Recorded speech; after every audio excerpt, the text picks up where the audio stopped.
Bonjour tout le monde. Aujourd'hui, nous allons voir 9 actus pour parler comme un Français.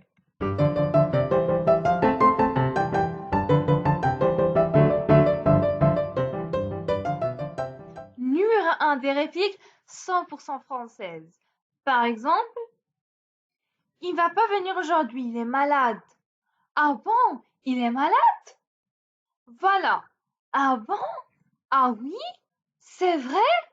C'est pas vrai. Alors ça, c'est typique. Deuxième point, au lieu de dire oui, on dit ouais. Ouais. Par exemple, tu veux aller au jardin?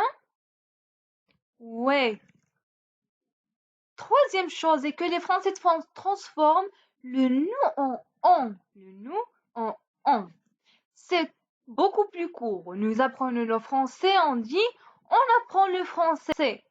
Ça va beaucoup plus vite et c'est pour ça que les Français l'utilisent. On apprend le français. Quatrième point est de sortir le nœud de la négation. Alors, ça c'est aussi typique que par exemple, je ne veux pas. Je ne veux pas. Au lieu de dire je ne veux pas, on dit je veux pas. Je veux pas. Et aussi, on peut dire je sais pas, je crois pas. Au lieu de dire je ne sais pas ou bien je ne crois pas. Cinquième point est de faire tomber le E ou l'ignorer. Et par exemple, je suis satisfait. Je suis satisfait. Et on dit je suis satisfait par l'apostrophe. Donc, au lieu de je suis. Sixième point, on fait l'illusion avec tu. Par exemple, tu as voyagé, on dit t'as voyagé, cette apostrophe-là dans ta.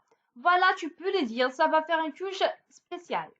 Le septième point concerne l'interrogation. L'interrogation sans transformation, uniquement avec l'intonation. Soit on fait l'inversion du sujet, veux-tu un café? Ou l'interrogation d'une façon formelle, voulez-vous un café? Ou une interrogation en utilisant est-ce que? Est-ce que tu veux un café? Ce sont les trois types de l'interrogation, mais la plus typique est de dire tu veux un café? C'est juste changer l'intonation. Bref, c'est la phrase affirmative plus une intonation interrogative. Tu veux un café? Bien, tu veux jouer? Voilà. Le huitième point, c'est sortir le il. Ça se fait juste avec le verbe falloir. Et ce verbe-là ne se conjugue qu'avec il. Il faut il du singulier. Non pas je, tu, nous, vous, bien il du pluriel. Justement, il du singulier, il faut. Il faut aller. Ces phrases-là, on peut dire aussi faut aller. C'est juste en oral. Souvent, on fait tomber le il. Faut faire ça, faut pas le faire, ou bien faut parler, faut travailler, faut sortir. Ensuite, on finit avec quelques petites expressions spéciales que les Français utilisent tout le temps. On commence par voilà. J'utilise souvent cette expression. Voilà, voilà et voilà. Bon, cette expression a plein de sens. Par exemple, pour dire qu'on a fini. Et on dit, voilà, j'ai fini, ou bien, voilà, c'est fini. Ou quand on raconte une histoire, j'ai fait ça et ça, j'ai dansé, blablabla. Et voilà, c'est la fin de mon histoire, et voilà. Bon, on utilise voilà pour finir. Ou quand un serveur arrive et dit, voilà, c'est votre café, bon appétit. Bien, c'est pour présenter, voilà, voilà ton butin, voilà ton repas.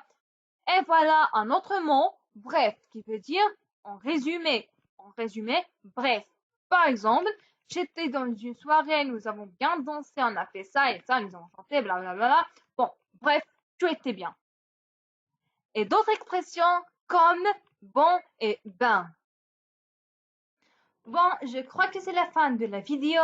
Et ouais, n'oubliez pas de vous abonner, mettez des likes et bref, laissez des commentaires. Et voilà.